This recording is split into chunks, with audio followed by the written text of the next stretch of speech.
朋友们，你们是不是觉得我在外面的时候都是干厨房的？其实厨房里面呢，我是真没干过，反倒是跟空调打了好几年的交道。当然也不是这种小空调，不过嘛，一通百通，这东西在我眼里呢，只要有手就行。本来呢它是包安装的，但是嘛，一机又要3倍，打孔还有支架都要钱，所以我自己干。而且我自己安了，他还一台给我100，算下来呢，就是今天我花了半天时间挣了820。一机呢其实也很简单，无非就是先手过户。不过呢，话又说回来，非专业人员呢千万不要干。内机拆了呢，就可以拆外机喽。外机这东西呢有点小众，直接从楼上往下放就行。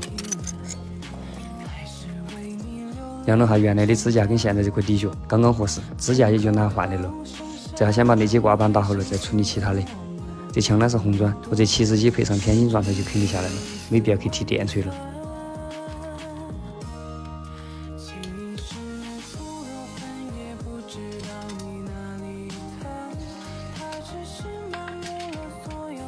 内机挂板水平安装就行。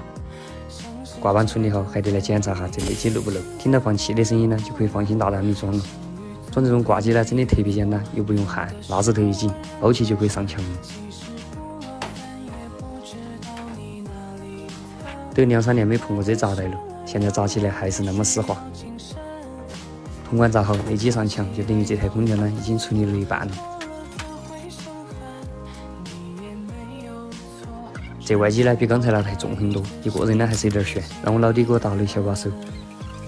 外机底脚锁好，铜锣帽一接呢就可以抽真空了。其实说这些呢，我感觉都是多余的，因为业余的根本听不懂，专业的呢又不用听，但是好像不说点啥子呢又留不住你们。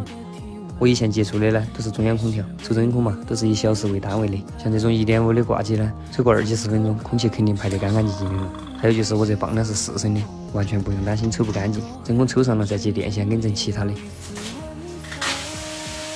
抽了20多分钟了，但我呢习惯性的看下压力，彻底抽干净了，又负压包了15分钟，一点没漏。最后一步打开阀门就可以上电开机了。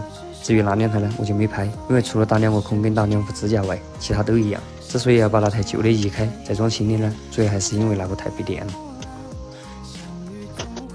这台正好我就开了个16度，就在这边给整其他的去了。把那2台装好回来呢，这房间里面是真的能力遭不住，效果好也就算了，还那么省。